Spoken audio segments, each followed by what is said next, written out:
Toute la Côte d'Ivoire est engagée dans les élections locales 2023. Notre média n'est pas en marge de la campagne. Nous avons créé un plateau spécial dédié et ouvert à tous les candidats, je le redis encore, sans exception aucune. Une tribune offerte pour leur permettre de présenter leurs différents programmes et projets de développement. Et aujourd'hui, avec nous, Madame Cissé Bakongo, représentante du candidat Éric Taba du RHDP à Cocody, Patrick Kango, représentant le candidat Jean-Marc Yassé du PDCI à Cocody, enfin le candidat Fabrice Sawignon du RHDP pour la commune du Plateau. Merci de regarder le talk sur Live TV, la télé sans filtre. Bienvenue.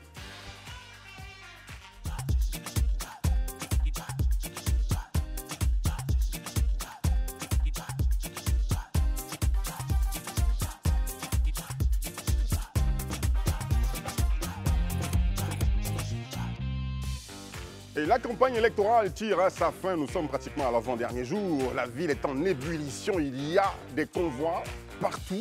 Il y a du bruit partout dans la ville. Hier soir, à ce matin, jusqu'à cet après-midi, en début de soirée, toute la ville d'Abidjan est en ébullition. Toutes les localités de Côte d'Ivoire sont en ébullition. Le jeu électoral, il est génial quand il se fait dans la paix. Alors démarrons dans la paix. Merci de rester avec nous sur Live TV, la télé sans filtre, pour regarder ce tour spécial élection locale 2023 avec moi sur ce plateau pour recevoir le premier tableau. C'est bien Herman Aboua. Bonjour Eric. Et Isabelle Vauvor. Bonsoir Eric. Bonsoir chers bonsoir, compagnons. Toujours heureux d'être avec vous. Aujourd'hui, nous serons trois à poser des questions bien sûr à notre premier invité que je m'en vais appeler maintenant. Alors, premier invité. Notre première invitée, c'est une femme sur ce spécial talk élection. Est juriste diplômée en finances publiques, présidente de l'ONG Bloom. C'est une femme au grand cœur, engagée dans le social. Sur notre plateau du talk, elle parlera pour le candidat Éric Taba, l'enfant de la Cité des Arts. Chef protocole du président de la République, l'ambassadeur Éric Taba, sous la bannière du RHDP, qui semble avoir de solides arguments que nous exposera très certainement Madame Cissé Bakongo, que nous accueillons maintenant sous les applaudissements, bien sûr, de sa délégation sur ce plateau. Bonsoir Madame. Bonsoir. Bienvenue sur notre plateau. Merci. Je vous permets de vous asseoir. Merci. Tu les élégants. Eric, tu joues bien les élégants. T'as dit quoi? Tu joues bien les gentlemen, c'est bien. Bah écoute, ma galanterie est légendaire. On en parle sous tous les cieux. Merci d'être avec nous sur ce plateau, Madame Cissé Bakongo. Je vous en prie. C'est une très belle femme que nous recevons. Merci beaucoup. Et nous connaissons ses arguments pour défendre son candidat, pour parler de son candidat à Cocody, candidat Éric Taba. Alors, dans quel état d'esprit votre candidat Éric Taba a-t-il abordé la campagne électorale côté Cocody? Il faut dire que notre candidat, notre champion Éric Taba, aborde cette campagne-là dans la simplicité la plus absolue, qui est son trait caractéristique. Il faut dire que notre campagne, elle est marquée par le consensus, la passivité, la paix, la paisibilité plutôt, mais surtout par l'approche facile des populations. Voilà, donc en un mot, c'est ce qu'on pourrait dire déjà. D'accord. Avec moi, pour vous interroger sur ce plateau, Isabelle Vauvor, que vous connaissez très bien, bonsoir. Et puis Herman Aboua, que vous connaissez aussi. Bonsoir. Bonsoir, madame. On y va? Qui se lance en premier? Oui, moi je vais me lancer. On a parlé tout à l'heure de la campagne. On a vu donc il y avait certains pics aussi sur la toile. On n'est pas dans les tabac, etc. Donc, comment est-ce que vous avez réagi visiblement face à tout ça? Comment est-ce que vous avez surfé en fait sur la campagne en termes de communication? Il faut dire que c'est dès l'entame des campagnes qu'on a reçu ces pics. Et pour nous, ça a été juste un plaisir parce que ça ne faisait que faire la promotion de notre candidat, le faire connaître à la population. Parce que de dire tabac, on va se demander qui est ce tabac qui va faire certainement un tabac à Cocody. Donc nous avons applaudi ces pics avec les deux mains et que nous avons aussi très bien accueilli, bien entendu. Prestige et grandeur, c'est le slogan qui marque votre projet de société. Quelle vision pour Cocody que renferme ce slogan porté par l'équipe d'Éric Taba pour Cocody? Effectivement, il faut dire que notre champion demande à ce que Cocody lui fasse confiance pour lui redonner son prestige et sa grandeur. Il faut dire que Cocody, notre ancien Cocody que nous connaissions tous depuis notre enfance jusqu'à aujourd'hui, n'est plus pareil. Avant, quand on venait à Cocody, sur les portails, il était écrit « Attention, chien méchant ». Aujourd'hui, c'est écrit « Vente de bissap et de Nyamakoudji ». Donc, il faut dire que la qualité de vie a régressé. Et aujourd'hui, avec Éric Taba, c'est pour redonner à Cocody son lustre d'antan. Et donc, quand on parle de prestige et grandeur, en termes de programme, quels sont les axes clés de ce programme, en fait? En termes de programme, déjà, il faut parler du cadre de vie. Il faut parler des questions d'urbanisation. Il faut parler aussi des questions d'infrastructure, des questions des jeunes, des femmes et aussi des personnes du troisième âge. Pour prendre l'aspect cadre de vie, Georges Aboké, qui est membre de l'équipe de Yasmina Ouigné, sur ce même plateau hier, il disait, entre autres, je paraphrase, selon ses propres thèmes, de ghettoisation de Cocody. Partagez-vous son avis? Si oui, quelles solutions vous avez pour améliorer justement le cadre de vie?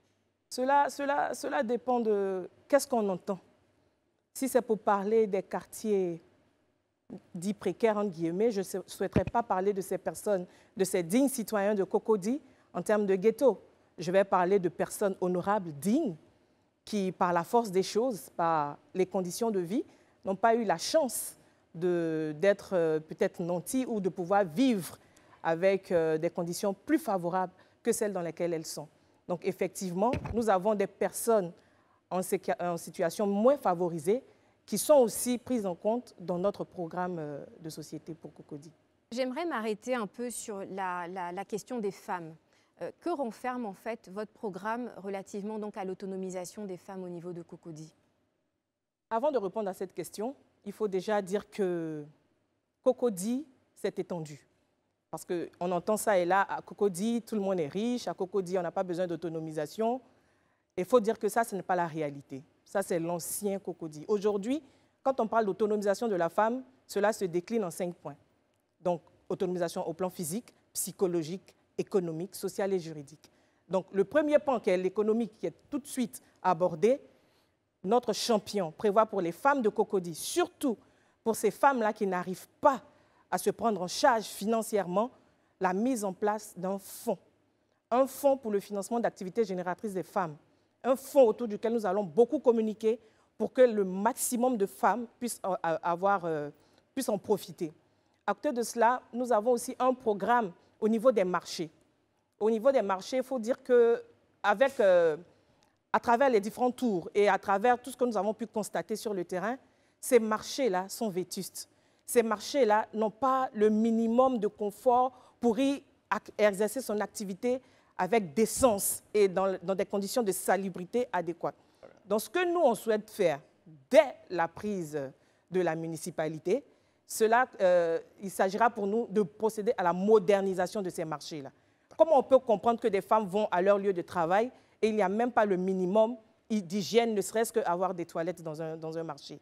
On veut donc mettre tous ces marchés à Cocody, il y en a 24, les mettre aux normes de la modernisation, en y prévoyant des crèches pour celles qui y vont avec des enfants à bas âge, en y prévoyant aussi des salles d'alphabétisation, parce que pour pouvoir prétendre à une autonomisation à ce siècle-là, il faut être éduqué, ne serait-ce qu'au minimum, savoir lire et écrire. D'accord. Revenons au rapport de votre candidat, Éric Tabar, avec la grande commune de Cocody et sa population.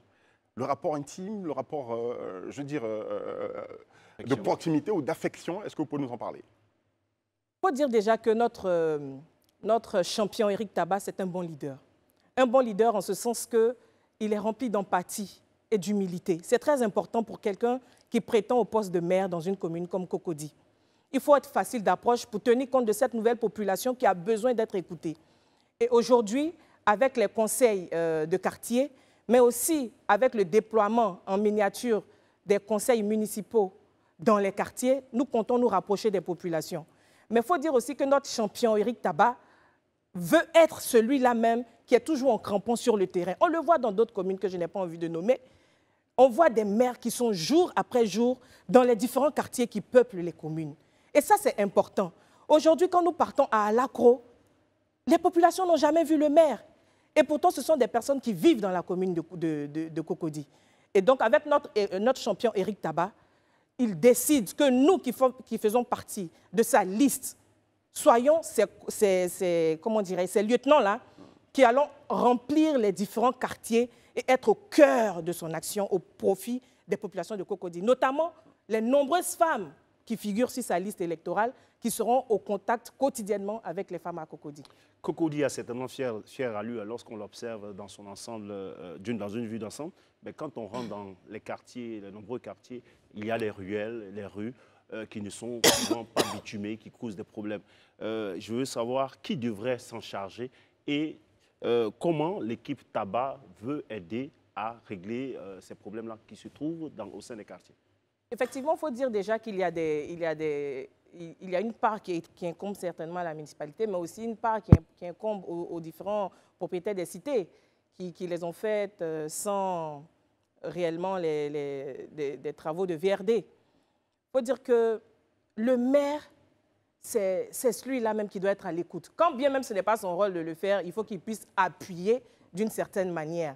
Et c'est là, certaines personnes veulent nous complexer avec notre champion du fait qu'il soit le protocole du président de la République de Côte d'Ivoire. Mais c'est un avantage pour la commune de Cocody. Parce que celui-là même, qui peut directement prendre son téléphone et appeler un collaborateur, un collègue plutôt, pour pouvoir lui venir en aide, on a besoin d'un leader qui a du relationnel et qui peut facilement décanter des solutions. Et ça, c'est un avantage pour Cocody, notamment en termes d'infrastructures routières et d'autres types d'infrastructures. D'accord. En termes de culture et de loisirs, parce que la Côte d'Ivoire va abriter la CAN l'année prochaine, et qu'est-ce qui est envisagé au niveau de Cocody? Parce qu'il y aura quand même des délégations étrangères qui vont traverser Cocody. Est-ce qu'il y a un programme relativement à cela? Qu'est-ce que vous proposez? Spécifiquement par rapport à la CAN ou par rapport au sport en général? Voilà, de manière générale. De manière générale, il faut dire qu'à Cocody, après avoir sillonné tous les différents quartiers, pour les questions de cadre de vie, il manque à Cocody, notamment à la jeunesse de Cocody, des points de détente et de divertissement, des points de sport. Par exemple, des complexes sportifs, il n'y en a pas. Dans des quartiers, souvent même, il n'y a même pas un petit terrain. Pourtant, Cocody d'avant, quand on disait que les jeunes de Cocody sont des chocos, c'est parce qu'on les retrouvait sur des terrains de basket en train de faire du sport. Aujourd'hui, ce sont des choses qui sont dépassées pour Cocody. Le champion Éric Tabar, aujourd'hui, à la tête de la mairie, c'est le retour à ce lustre d'antan. C'est la mise en place d'infrastructures de sport, c'est la mise en place d'un club omnisport pour les jeunes de Cocody. Parlons à présent de sécurité. Dans cette commune de Cocody, nous connaissons certains phénomènes, des enfants en conflit avec la loi, phénomène de Niambro, des syndicats sur les routes, au niveau des transports, qui créent souvent des bagarres, des agressions. Qu'est-ce que Éric Tabar, donc votre candidat, prévoit faire pour résoudre ces problèmes? Il faut dire que notre champion Éric Tabar, c'est un homme de terrain. Toutes ces solutions-là sont sur le terrain. Au niveau des transports, nous voyons des gares sauvages qui sortent de ça et là, qui ne sont pas coordonnées et qui posent justement un problème de sécurité. Avec notre champion Éric Tabar à la tête de la mairie de Cocody, tout cela sera qu'un vieux souvenir. Avec lui, c'est la rénovation des gares. C'est-à-dire ces gares de fortune qui sortent ça et là vont être formalisées en des gares renouvelées, modernisées, avec tout le confort qu'il faut. C'est l'intensification de l'éclairage public. Parce que ça aussi, c'est une question de sécurité. S'il fait noir, tout peut se passer. Aujourd'hui, avec Éric Tabar, c'est la construction de nouveaux commissariats dans des quartiers qui n'en ont même pas. Aujourd'hui, avec Éric Tabar, c'est le renforcement de la police municipale. Et là, ça vient toucher l'emploi des jeunes. Parce qu'on veut recruter plus d'une centaine de jeunes pour renforcer justement cette brigade de la police municipale. C'est aussi l'équipement des différentes forces de l'ordre. Avec Éric Tabar, je vous assure que choisir le champion à Cocody, c'est sauver Cocody.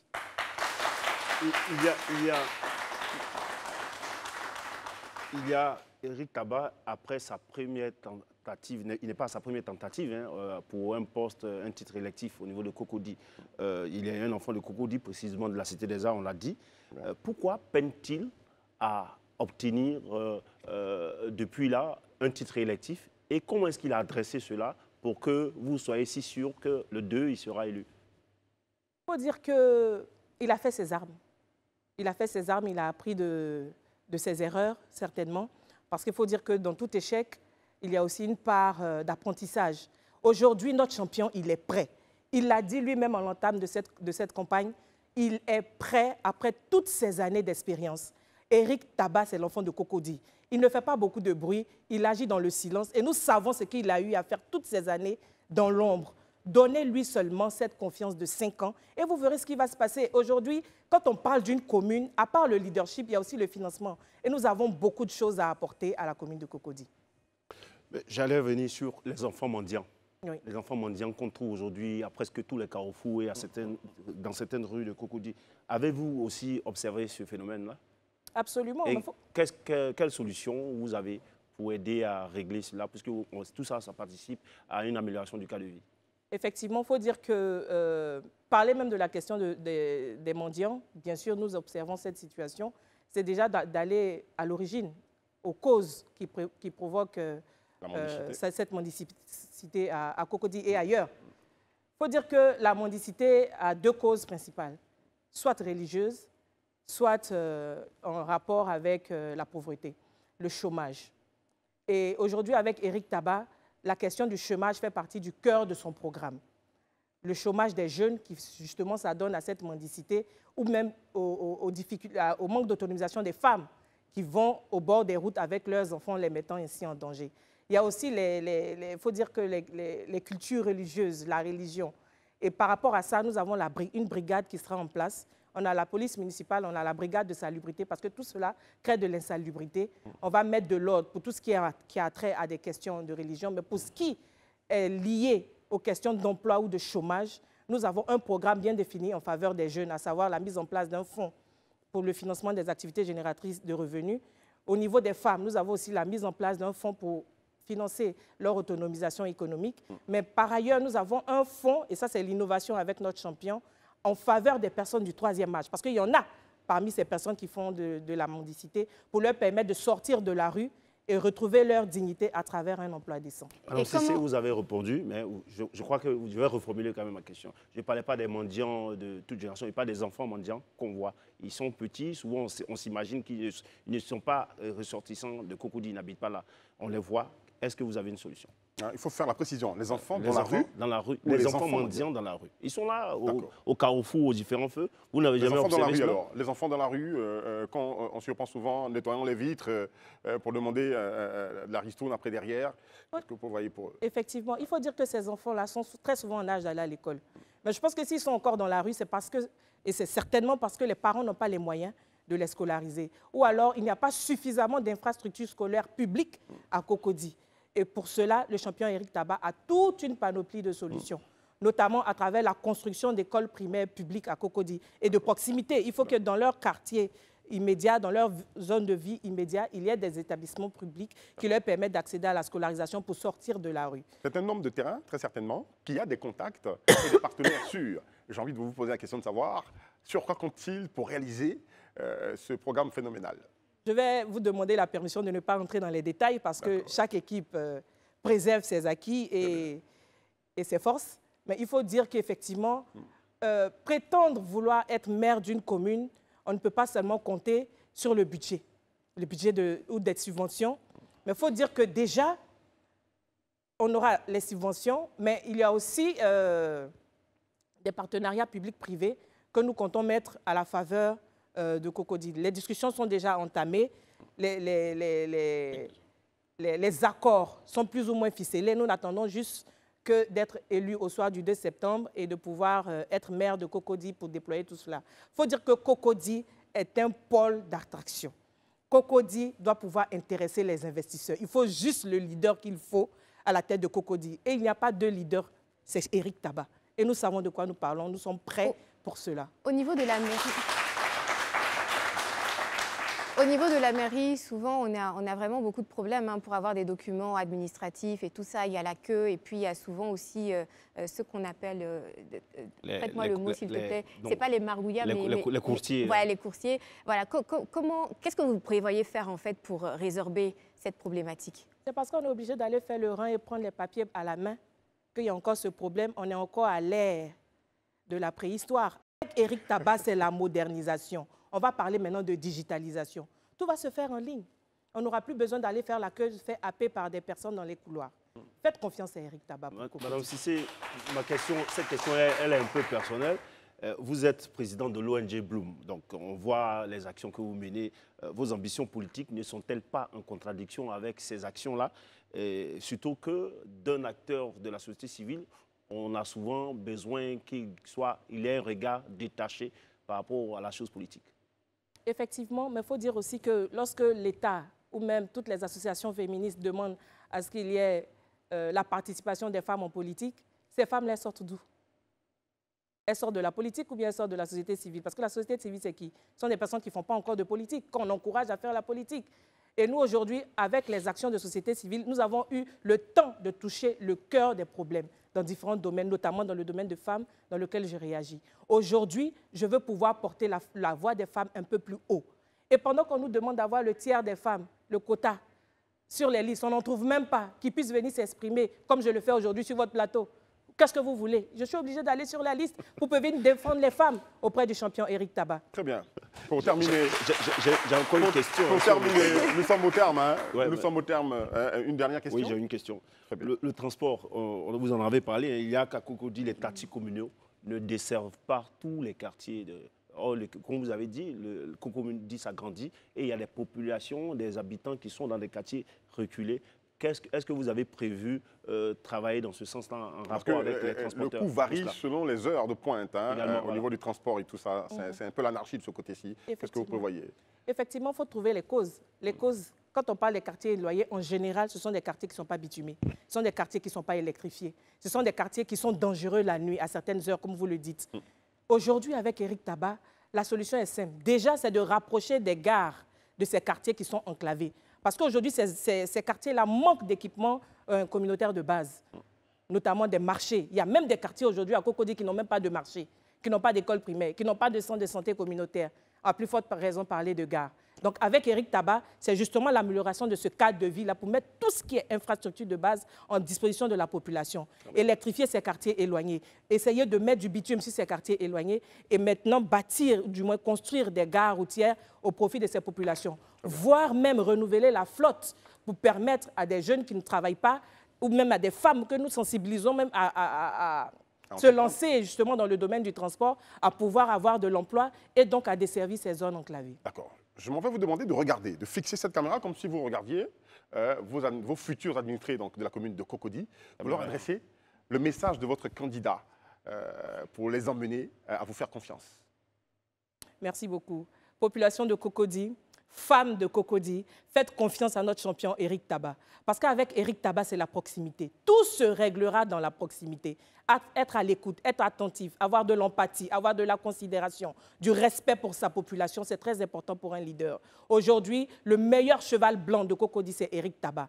Toutes vos questions seront prises en compte. Femmes, jeunes, associations, monde médical, sanitaire, salubrité. Aujourd'hui, partout à Cocody, les hôpitaux sont remplis de malades de la dengue.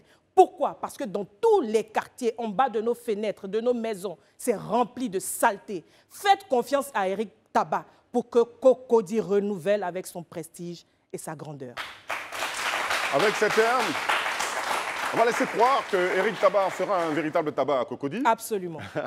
Merci beaucoup, Madame Cissé Bakongo, d'être venue sur ce plateau. Je vous en prie. Et puis, bonne chance à Cocody. C'est bientôt notre tour à Cocody. Très Merci. bien. Et c'est là que nous marquons une pause. On se retrouve dans un instant donc, pour notre prochain invité.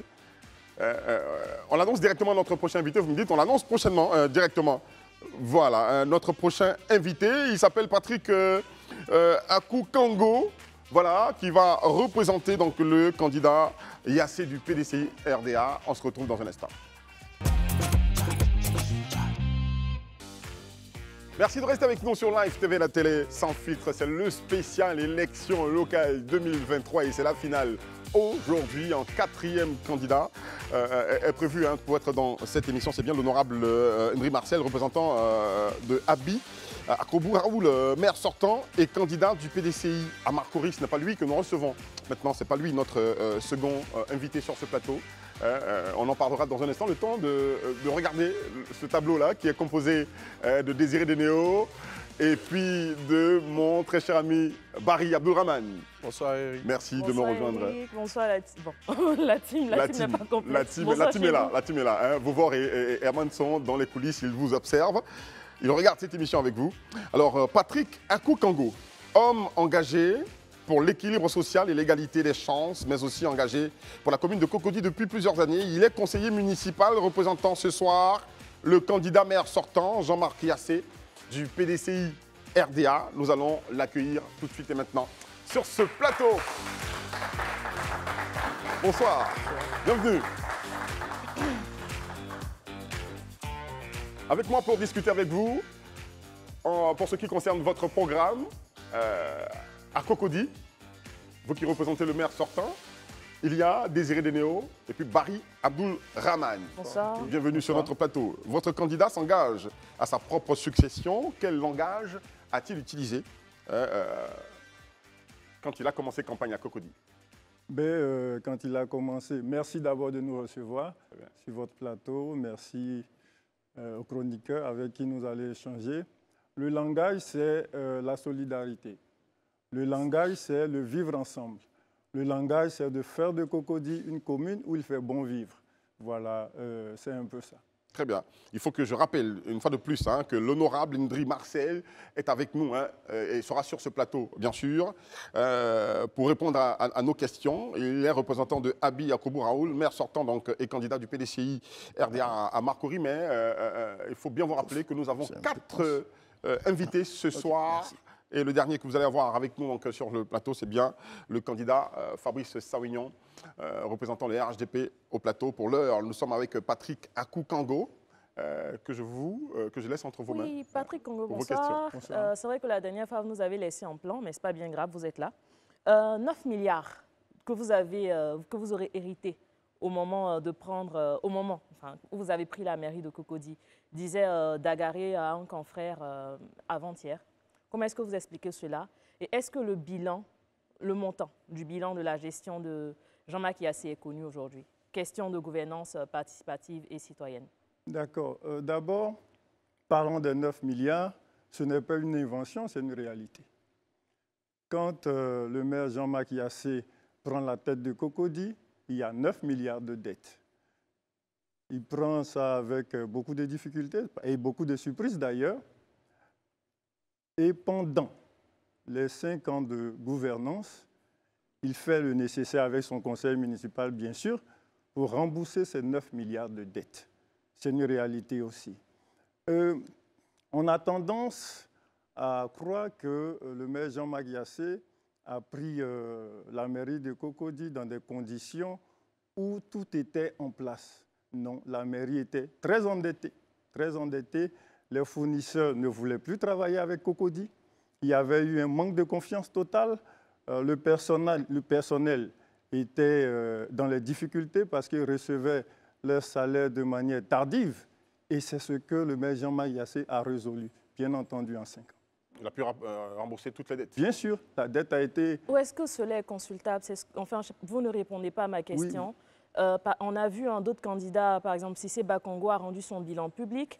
Je demande où est-ce que le bilan en fait, est consultable? Parce que c'est bien d'avancer 9 milliards, mais où est-ce que c'est consultable partout, par n'importe quel citoyen? C'est un exercice de gouvernance. Bien sûr, mais le bilan, c'est consultable partout. Sur le site de la mairie, il y a des services au niveau de la mairie, il y a le secrétariat général, il y a les impôts. Je veux dire, tout est...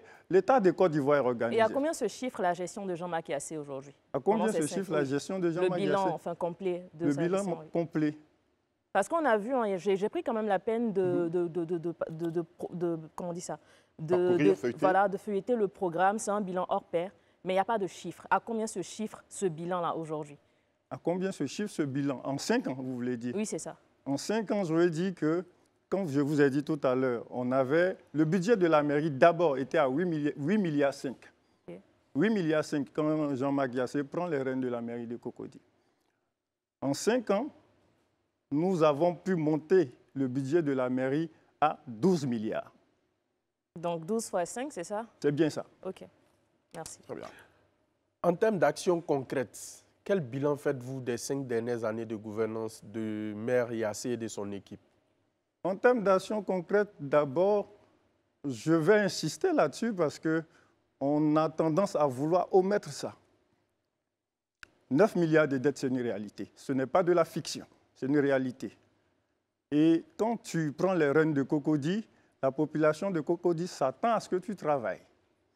Ce que je peux vous dire ici, et c'est vérifiable d'ailleurs, tous les dispensaires de Cocody ont été réhabilités. Les plateaux techniques des dispensaires de Cocody ont été réhabilités. En ce qui concerne, je veux dire, l'éducation, vous ne saviez peut-être pas, mais vous connaissiez le quartier qu'on appelait Colombie avant, qui est devenu les Oliviers.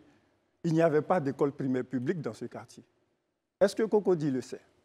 C'est sur la gouvernance du maire Yassé qu'il y a eu une école primaire publique. Parlant du bitumage, et ça je parle, vous pouvez vérifier, le village d'Akwedo, bitumé, le village d'Mbadon, bitumé, le village d'Anono, tout près à côté, bitumé, deux plateaux des artères, bitumés, et c'est de la réalité, et ça c'est vérifiable. D'accord. Ok. Je vous parlais tout à l'heure, c'est bien que vous ayez pris l'exemple du quartier Colombie. Les Oliviers, bon, ce n'est les plus Oliviers, Colombie. ok, ex-Colombie. Hier, sur ce plateau, Georges Aboké, représentant de Yasmina Ouenia, avançait, je cite, Cocody, en fait, est devenu, enfin, il y a une ghettoisation. Et mieux, en fait, il a aussi signifié qu'au niveau de la Palmeraie, les populations réunies en association auraient levé 400 millions de francs CFA. Avec l'aide d'un partenaire. Avec l'aide d'un partenaire, et que ces 400 millions-là, la mairie l'aurait récupéré. Est-ce que vous pouvez, en fait, vous pouvez faire un commentaire à ce sujet? Je veux dire que ce que M. Georges Aboké dit engage, c'est qu'il dit, a-t-il sorti les preuves de cela? Donc la mairie n'a pas, Non, je veux dire, aucune connaissance? Excusez-moi, ce que Georges Aboké dit engage Georges Aboké. D'accord. Voilà. Quand il parle de ghettoisation de Cocody, de quel quartier il parle? Parce qu'il ne suffit pas de dire qu'il y a une ghettoisation. De quel quartier parle-t-il? Il ne suffit pas de ventiler des mots comme ça pour les ventiler. De quel quartier il parle quand il parle de ghettoisation? Je reste en fait sur vos propos quand vous parliez de Colombie, enfin du quartier Les Oliviers. Est-ce que vous savez à Cocody, en fait, qu'à Mbadon, il y a une île qui est rattachée à Mbadon, qui est l'île Désirée. Il n'y a pas d'école. Les enfants traversent la lagune Ébriée pour aller en fait faire cours dans une autre commune. Quel est le bilan de Jean-Marc Yassé notamment concernant les écoles? Combien d'écoles primaires ont été réhabilitées et combien d'écoles primaires ont été construites sous sa gestion? Merci de parler de Mbadon parce que c'est mon village. Donc je suis mieux placé pour parler de mon village. Okay. Mbadon, il y a une école primaire à Mbadon. Je parle de l'île Désirée. Oui, l'île Désirée, écoutez, l'île Désirée, vous ne connaissez pas l'histoire de l'île Désirée. L'île Désirée, il y a un conflit entre Cocody et Koumassi. Voilà, si vous voulez avoir les bonnes informations. Et l'île Désirée appartient au village de Mbadon. Et il y a un conflit que la mairie de Cocody et la mairie de Koumassi sont en train de régler. Une question de propriété. Voilà, donc on ne peut pas dire que c'est Cocody qui ne fait rien. Voilà, donc avant d'avoir... Quel est le rapport, tu permets, quel est le rapport aujourd'hui, parce que dans le bilan, il faut qu'on en parle, le rapport de l'approche de Yassé, le maire sortant, avec la population? On lui reproche, beaucoup lui reprochent, d'être assez fermé aux populations, de ne pas être assez ouvert. Qu'est-ce que vous dites pour le défendre? Non, mais je vais dire que y a quelqu'un qui disait comme ça que on reproche, sinon les rumeurs ont cette faculté-là d'emmener des gens à détester une personne qui est bien. Quand on dit des choses, il faut pouvoir les vérifier. Quelles sont ces personnes-là qui ont approché Jean-Marc Yassé et qui ont été repoussées? Comment quelqu'un qui est fermé peut travailler pour sa commune? D'abord, pour rembourser 9 milliards de dettes. Et ensuite, pour construire des écoles. Et ensuite, pour faire en sorte que les plateaux techniques des hôpitaux soient équipés. Ensuite, pour faire en sorte que tous les dispensaires de Cocody bénéficient d'un, comment on appelle ça, d'une ambulance. Quand on est fermé, on ne fait pas ça. C'est un bosseur. Quand on est bosseur, c'est tout à fait normal qu'on ne le voit pas tout le temps en train de, je veux dire, se pavaner dans Cocody, parce qu'il y a des gens qui aiment ça. Le mec qui se balade, mais qui ne fout rien. Jean-Marc Yassé, lui, préfère rester là où il est et bosser. Et les résultats et le bilan parlent par lui-même. D'accord. Donc Cocody, je vais dire que Cocody préfère ce bosseur-là. Alors, je vais attaquer votre programme. Pour les prochaines élections du 2 septembre, Jean-Marc Yassé, candidat élu après les élections, quelles seront ses priorités? à venir? Les priorités, c'est la sécurité d'abord. Je veux dire que nous avons travaillé pendant 5 ans. Nous avons fait un ensemble de choses pendant 5 ans. Comme notre slogan le dit, nous allons progresser. C'est-à-dire renforcer et améliorer ce que nous avons fait. En ce qui concerne l'éducation, comme vous le savez, c'est 200 millions. 200 millions pour les prises en charge scolaires. Voilà. En ce qui concerne le financement pour les femmes, c'est 850 millions. Les 200 millions pour l'éducation, le financement se fera dans quel secteur exactement? Est-ce que c'est dans la construction d'écoles? Est-ce que c'est dans le rééquipement des écoles ou la réhabilitation de certains départements? D'abord, non, pas les 250 millions dont je parle. Je parlais des prises en charge scolaires. Okay. Cela n'exclut pas le fait qu'il y a la réhabilitation des écoles. Il y a mais plus. ce n'est pas dans le même budget. Ce n'est pas dans le même budget. Voilà. Maintenant, qu'est-ce que vous avez prévu en termes d'infrastructures scolaires? Parce que ça me tient beaucoup à cœur. En termes d'infrastructures, parce que quand on voit la commune de Cocody, les écoles publiques, je veux parler des lycées, des collèges, ce sont ceux qui ont été construits sous la présidence de Félix Houphouët-Boigny ou d'Henri Konan Bédié. Je veux dire, vous, l'équipe IAC, une fois reconduit à la tête de la commune de Cocody, qu'est-ce que vous prévoyez en termes d'infrastructures scolaires et éducatives dans la commune de Cocody? D'abord, ne parlons pas des lycées parce qu'il faut s'informer, au fait. Okay. Les lycées ne sont pas des prérogatives des mairies. Attention. Voilà. Mais cela n'exclut pas que quand un établissement est dans une commune, le maire puisse apporter un certain nombre de choses pour améliorer les conditions. Et les EPP alors? Pardon? Et les EPP? Oui, j'arrive. Comme il a parlé de lycée, j'ai voulu ensemble qu'on ait cette bonne information d'abord. En ce qui concerne les EEP, déjà, au niveau, toutes ce qui concerne les EEP, les toilettes, parce que nous avons constaté que les toilettes des écoles primaires publiques de Cocody étaient délabrées. Le maire de Cocody... Pas que les toilettes, hein. Non, je suis un ancien d'une école aux 2 plateaux, EPP Nord 1 et 2. J'y ai fait un tour. Il n'y a plus de plafond dans certaines classes. Oui, bien sûr. Vous savez, on ne peut pas tout faire en 5 ans. D'accord. Voilà. Écoutez, on ne peut pas tout faire en 5 ans. Et en 5 ans, il faut que je rappelle certaines choses. Hein. Quel que soit celui qui viendra, même si on va gagner, on ne peut pas tout faire en 5 ans. En 5 ans, on a fait le maximum avec une dette. Patrick Ango, moi j'ai une question. Je peux finir quand on vous m'interrompt. Allez-y, laissez-le terminer. Voilà, parce que vous m'interrompez, ce n'est pas intéressant. Donc je disais, en 5 ans, nous avons hérité d'une dette. En 5 ans, nous avons fait beaucoup de choses. Et la chroniqueuse tout à l'heure a dit que quand on voit votre bilan assez positif. Je n'ai pas dit qu'il est positif. Bon, que vous dites que c'est un bilan hors pair. Je n'ai pas dit qu'il est positif. J'ai repris en fait ce que vous dites. Je n'ai pas fait d'appréciation. Donc, il est hors pair et je confirme et il est positif. Donc, en 5 ans, nous avons hérité de 9 milliards de dettes. Ce n'est pas 9 millions de dettes. Ce n'est pas 900 000 francs de dettes. En 5 ans, nous avons remboursé la dette. En 5 ans, nous avons réhabilité des écoles primaires. En 5 ans, nous avons doté les dispensaires de Cocody des plateaux techniques. En 5 ans, nous avons donné des ambulances à tous les dispensaires de Cocody.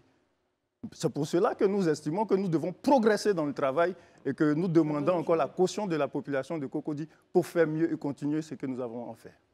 Patrick Kango, vous connaissez 2 plateaux ci-dessous. Il y avait une piscine municipale, mais on a constaté que cette piscine-là, elle n'existe plus. Les bassins sont vides et mieux, en fait, il y a des particuliers qui l'occupent. Comment est-ce que vous expliquez cela quand on sait que Jean-Marc Yassé est président de la Fédération ivoirienne de taekwondo, il est sportif? Il n'y a pas que dans votre programme pour 2023 à 2028, vous parlez de la CAN, mais il n'y a pas que le football. Cocody, c'était aussi des piscines. Cocody, c'était aussi d'autres sports, le basketball par exemple. Comment déjà vous expliquez le fait qu'il n'y ait plus de piscine municipale de ce côté-là et qu'est-ce que vous comptez faire pour le sport?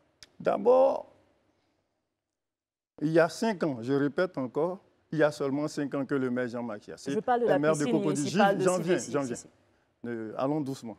J'ai bien compris la question. La piscine, elle a été héritée d'un conseil. Avant même que le maire Jean-Marc Yassé prenne les rênes de la commune de Cocody, cette piscine-là n'existait plus. Donc, ce n'est pas parce que le maire Jean-Marc Yassé est venu qu'il n'y avait pas de piscine. Ce qu'il a eu à faire, c'est de faire en sorte que ça puisse démarrer. Et je répète pour dire, quand vous résultez de dettes, il y a des choses que vous ne pouvez faire. Et nous avons été confrontés à un certain nombre de choses au niveau de l'État de Côte d'Ivoire parce qu'il y avait une dette à rembourser. Et ce que vous ne savez pas, c'est qu'on recevait notre budget pratiquement à la moitié de l'année. Donc c'était un peu compliqué.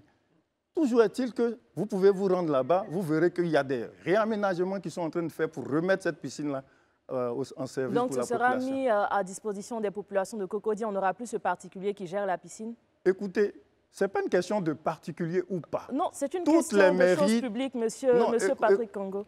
Écoutez. Allez-y, répondez. Écoutez, vous me laissez répondre, vous posez des questions, vous débattez. Je ne sais pas le droit de répondre. Hein. Donc, je veux dire, que ce soit un particulier ou pas, le plus important, c'est que cette piscine soit mise à la disposition de la population.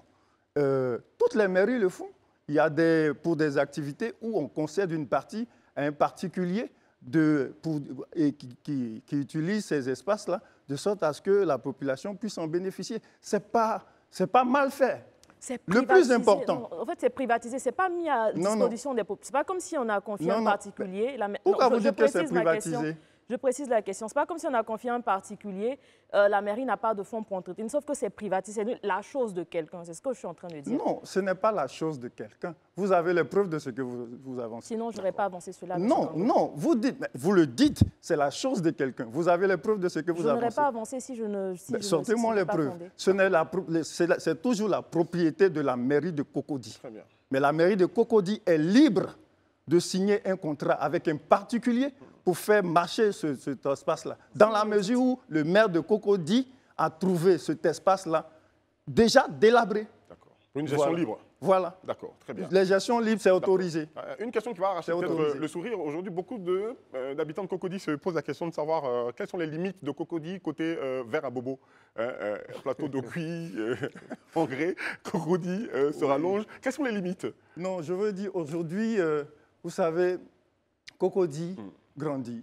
Très bien. Et au fur et à mesure que les gens viennent à Cocody, niveau d'Abobo, tout le monde veut habiter à Cocody. Ouais. Mais quelles sont les limites? Qui est à Cocody, qui est à Bobo? Pour le moment, même à Bingerville aussi. Sérieusement, je ne pourrais pas vous dire exactement où ça s'arrête parce qu'on est toujours en train de discuter avec la mairie d'Abobo, avec Bingerville. Donc, tout ça rentre dans la discussion. D'accord. Patrick Kango, que comptez-vous faire pour améliorer le secteur du transport à Cocody pour le mandat à venir 2023-2025? D'abord, avant de parler de ce qu'on va faire, il faut parler de ce qui est fait. Ce qui est fait est qu'aujourd'hui à Cocody, il y a une réalité. Il y a moins de bagarres dans les rues. Le plus important, c'est ce que vous allez faire. Parce que ce que vous dites qui est fait est connu. Alors, ce sur quoi, mais comme nous sommes là et que nous allons continuer, bon, je veux dire, on ne peut pas parler de ce qu'on va faire sans parler de ce qu'on a fait, puisque c'est ce que vous avez fait est visible. On a vu certaines choses que vous avez faites. Qu'est-ce que vous allez faire pour le futur? Ce qu'on va faire, c'est continuer ce qu'on a fait. C'est continuer ce qu'on a fait, c'est-à-dire faire en sorte de renouveler les plateaux en ce qui concerne les véhicules qui roulent à Cocody. Ça, vous l'avez constaté, c'est un peu compliqué, mais il faut le faire quand même. Vous avez remarqué qu'il y a moins de bagarres et moins de nyambro. En ce qui concerne Cocody, il faut assainir l'environnement. Vous avez remarqué que les syndicats des transporteurs sont moins en train de s'affronter entre eux parce qu'il a fallu faire le tri de ceux-là même qui veulent travailler pour la population de Cocody. Et nous allons continuer. Je peux prendre une dernière question. Dans votre programme pour 2023-2028, vous parlez de renforcer le partenariat entre l'INPHB et la mairie de Cocody. Quand on sait que Cocody est le hub de plusieurs universités privées, pourquoi ne pas s'intéresser aux universités ici et aller jusqu'à Yamoussoukro? Est-ce qu'il n'y a pas d'élite en fait, qui est formée à Cocody? Non, je veux dire que ne voyez pas ça comme ça, parce qu'à l'INPHB, il y a des enfants aussi de Cocody. Donc, ce n'est pas parce qu'on va à l'INPHB que ce n'est pas important. Il y a des enfants de Cocody qui sont à l'INPHB. Maintenant, je veux dire, rien n'est fermé. Ce n'est pas parce qu'on est à l'INPHB qu'on ne va pas travailler ou qu'on ne travaille pas avec d'autres universités. Voilà, donc ce que vous dites... C'est un programme qui va commencer par l'INPHB, c'est ça? C'est ce que vous voulez dire? Pas forcément.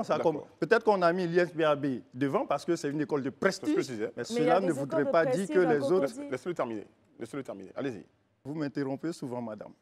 Laissez-le terminer. Donc, je veux dire que ce n'est pas parce qu'on a commencé avec l'UNPHB qu'on ne travaille pas avec les autres universités. Sauf que même l'État de Côte d'Ivoire, quand on veut parler d'école, d'université ou d'entreprise, on met toujours où il y a de la valeur, où il y a de la compétence, ce qu'on voit.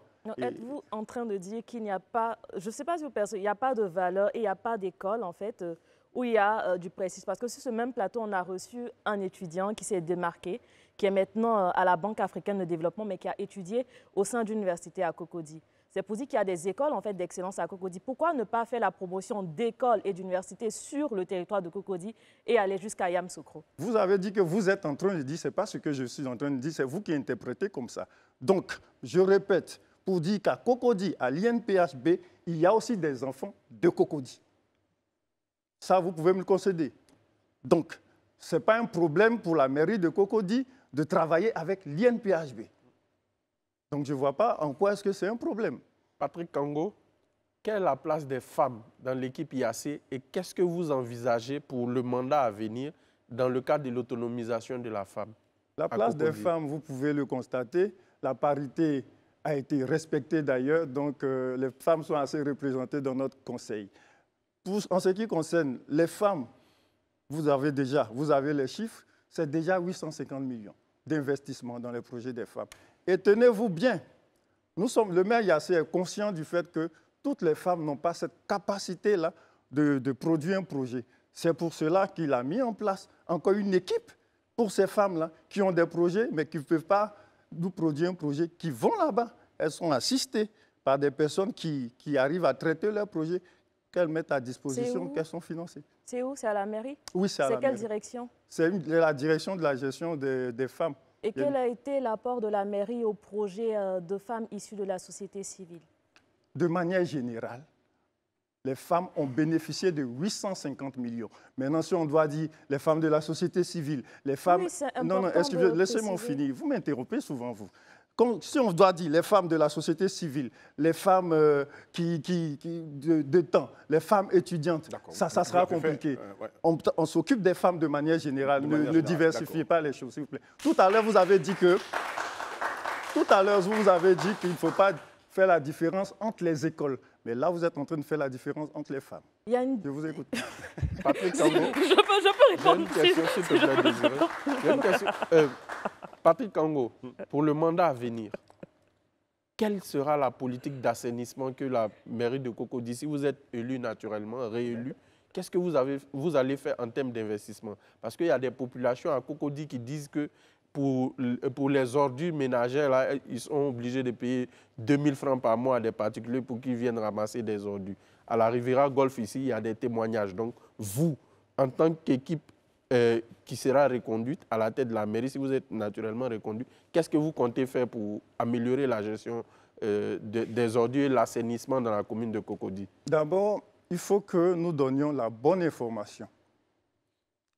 Les ordures ne sont pas du ressort de la mairie. Nous devons le savoir. Il y a des sociétés comme Ecoti et autres avec lesquelles l'État de Côte d'Ivoire a signé des contrats et des conventions. Ce que la mairie peut faire dans ce contexte-là, c'est encourager les syndics à se mettre ensemble pour faire en sorte que les quartiers soient assainis. Mais nous faisons la police à ces structures-là qui ont ce contrat-là. Vous devez le constater d'ailleurs, vous parlez des quartiers. Vous avez remarqué aussi aujourd'hui que les grands artères, sinon Cocody, est propre. Il faut le reconnaître. D'accord. Merci beaucoup d'être venu sur notre plateau. Vous êtes bien défendu. Monsieur Patrick Akou Kango, vous allez fixer cette caméra et vous adresser donc, aux populations de Cocody pour que ces populations vous renouvellent à votre candidat leur confiance. Merci. Population de Cocody, nous sommes devant vous aujourd'hui en tant que représentants du maire Jean-Marc Yassé. En 2018, le maire Jean-Marc Yassé prend la tête de la mairie de Cocody avec un budget de Cocody qui est de 8,5 milliards et une dette de 9 milliards. En 5 ans, il se bat pour rembourser la dette. En 5 ans, il réalise son programme. Il réalise effectivement ce qu'il a promis à Cocody. En 5 ans, nous constatons l'autonomisation des femmes. En 5 ans, les plateaux techniques des dispensaires ont été réhabilités. En 5 ans seulement, tous les dispensaires de Cocody bénéficient d'une ambulance. En 5 ans, des routes de Cocody, en passant par les villages et des quartiers, ont été rénovées et réhabilitées. En 5 ans, seulement 5 ans, le maire Yassé a fait un travail formidable et le bilan est positif. Il est aujourd'hui nécessaire que vous puissiez renouveler votre confiance au maire Jean-Marc Yassé et à son équipe. Parce que, vous l'avez constaté de par vous-même, il y a ceux qui promettent et il y a celui-là qui a déjà réalisé et qui veut progresser dans ses réalisations. Merci à Cocody. Merci à vous. Merci d'être venu. Merci beaucoup. Merci d'être venu sur ce plateau. Monsieur le candidat, représentant le candidat de Cocody, on n'est pas parti, restez avec nous encore, on n'est pas parti. On va tout de suite au journal télévision, on se retrouve dans un instant avec le troisième invité. Merci de rester avec nous sur Live TV, la télé sans filtre, le tableau reste le même. Désiré Deneo et puis Barry Abdul Rahman sont restés avec moi pour le troisième invité donc, de ce spécial élection, le talk sur Live TV, la télé sans filtre. Et puis celui que nous allons recevoir à l'instant, donc c'est bien l'honorable Ndri Marcel, représentant de Abi Akrobou Raoul, maire sortant et candidat PDCI à Marcory. Monsieur Akrobou, bonsoir, merci d'être avec nous. Monsieur merci. Marcel Ndri, merci d'être avec nous. Prenez place. Pour vous interroger sur ce plateau, je suis avec Désiré Deneo et Barry Abdul Rahman. Merci d'avoir répondu donc, à notre invitation sur ce plateau spécial élection. Depuis le 21 avril 2013, le maire Abi Raoul a pris fonction donc, à la mairie de Marcory. Quels autres arguments il a encore cette année pour renouveler sa confiance à cette population qui lui semble acquise déjà sous quel esprit il entre dans ces élections-là? Merci bien. Avant de vous répondre, permettez que je puisse vous dire merci. Merci à la direction de Live TV de me donner l'opportunité d'être sur ce plateau au nom du premier magistrat de la commune de Marcory, l'honorable Abi Akrobou Raoul Modeste. Revenant à votre question, vous avez dit que depuis 2013, effectivement, depuis 2013, le maire Abi Raoul tient la destinée de la commune de Marcory. Alors, il avait un rêve et son rêve s'est réalisé. Et à travers ce rêve, il avait aussi une vision.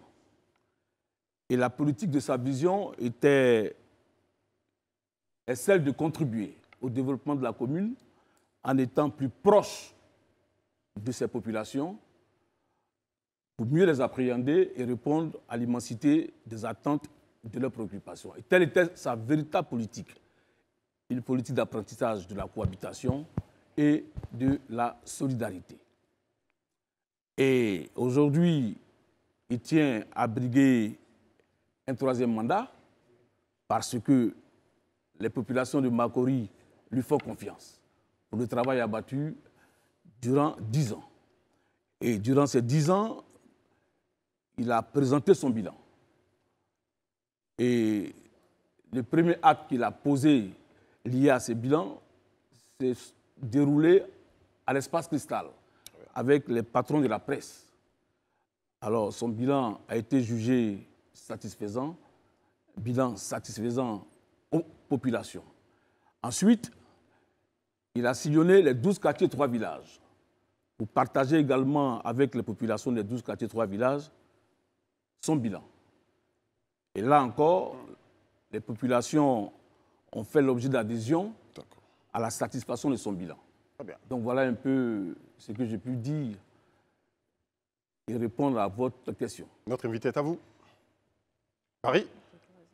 Bon, en tant que candidat sortant, oui, l'équipe Raoul Abi et vous-même, en termes d'actions concrètes, qu'est-ce qu'on peut retenir de votre bilan lors de ces 5 dernières années de gouvernance? C'est 10 ans. Okay. Il a passé à la tête de la commune. Alors, ce qu'il faut retenir, je voudrais d'abord préciser que le maire Abi Raoul, lorsqu'il a été élu à la tête de la commune en 2013, s'est donné 65 engagements et 15 objectifs. Il a transformé en 12 projets. Et ces 12 projets ont été réalisés et certains sont en cours de finalisation, dont la construction des infrastructures sanitaires et scolaires et le soutien aux personnes en difficulté et la formation des jeunes. Voilà un peu en 10 ans. Ce qu'il a réalisé à Marcory. Oui, enfin, c'est un des projets. Un pan de tout ce qu'il a réalisé comme projet. Un pan de ce qu'il a réalisé. D'accord. Sinon, il y en a beaucoup d'autres. Très bien. Alors, je voudrais même, si vous voulez aller un peu plus loin, vous dire que au niveau des travailleurs, il a amélioré les conditions de travail et il a optimisé le fonctionnement de la mairie. Très bien. Voilà, parce que quand il prenait les rênes de la mairie, le salaire minimum d'un agent était à 60 000. D'accord. Et ça a été revalorisé à 120 000. Et il a aussi harmonisé les disparités salariales. Très bien. Et il faut dire qu'il a doté toutes les directions de la mairie de véhicules. D'accord. Un 4x4. D'accord. Vous observez la grande commune de Marcory et vous vous dites, le travail n'est pas terminé. De toute façon, ce que vous avez prévu faire, donc depuis 2013 que vous êtes là, après chaque mandat, vous avez essayé de réaliser des choses. Absolument. Alors, quand vous regardez votre programme aujourd'hui, vous vous dites, qu'est-ce qu'il y a à rajouter? Ça, c'est pour entrer de plein pied dans votre programme au lendemain de votre élection, ce que vous allez commencer à faire. D'accord. Alors, comme je le disais tantôt, et à travers les 12 projets, nous avons fait beaucoup. Mais Diana, que le député maire n'a pas pu réaliser. Parmi lesquels? Et ça lui tient véritablement à cœur. Alors, le député maire Abi Raoul, dès qu'il sera réélu au soir du 2 septembre,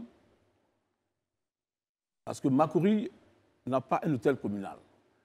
Alors, nous sommes vertueux à chercher un espace pour pouvoir construire un hôtel communal digne de Marcory. Alors, c'est tout dernièrement que nous avons pu avoir un terrain d'une superficie de 5 000 m², où son rêve sera de bâtir un hôtel communal digne. Vous êtes en train de rechercher, hein, mais Marcory vous appartient, vous connaissez tous le terrain tous les terrains. D'accord. On vous entend dire que vous êtes en train de rechercher. Voilà. Voilà. Le terrain est acquis. Déjà acquis. Et c'est dans quelle zone? Et à Bietterie. À Bietterie. D'accord.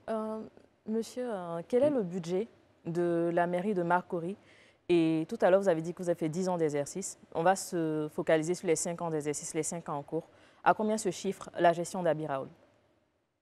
Alors, lorsque le député maire est venu aux affaires, le budget était pratiquement à 6 milliards. Et aujourd'hui, nous sommes pratiquement à 10 milliards. À 10 milliards. Bon, je n'ai pas tous les chiffres en tête, mais ce que j'ai pu vous dire, de 6, nous sommes montés à 10 à travers 10 milliards. nos propres recettes. D'accord. Mais quels sont les grands projets? Allons-y. Quels sont les grands projets que vous retenez, que vous avez réalisés avec ce budget-là? Alors, les grands projets, parce qu'il faut dire qu'il y a eu, parmi les projets, il y a eu le plan d'urgence à Numambo et à Lyodan. Et à ce niveau-là, nous avons pu construire un centre culturel que nous avons inauguré il y a à peine un mois. Et le centre culturel va abriter la chefferie dans Numambo.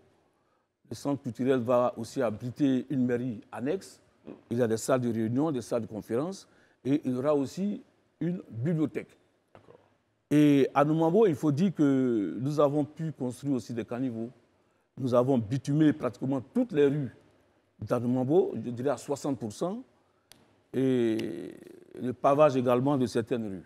D'accord. Voilà. Certains disent que votre tâche à Marcory n'est pas si difficile que ça.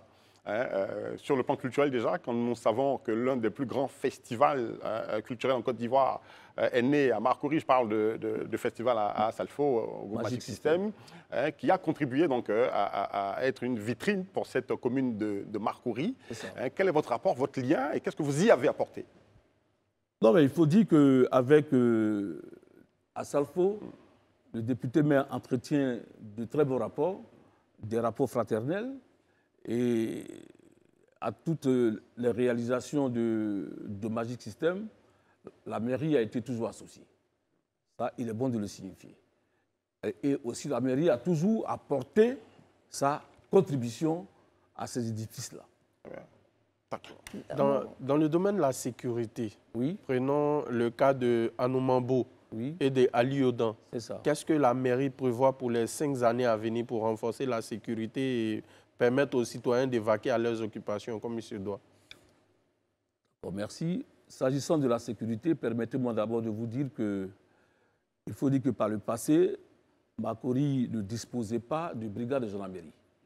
Et avec, je dirais, la complicité du commandant supérieur de la gendarmerie, aujourd'hui, le député maire a pu trouver un espace qui abrite désormais la nouvelle brigade de gendarmerie qui est située dans le quartier ESCI, non loin de Radio Zénith. Et là aussi, il faut dire que nous avons aussi octroyé un espace pour l'ONESI, pour permettre aux populations de venir se faire enrôler pour les pièces d'identité. Alors, il faut dire qu'il y a une deuxième brigade qui est en vue au niveau du Ramblin, au niveau de Ali Odan et Anoumambo. Nous sommes en train de... Nous sommes au laboratoire pour voir comment est-ce que nous pouvons éventuellement créer encore un commissariat pour renforcer, sinon appuyer, le commissariat du 26e arrondissement. D'accord.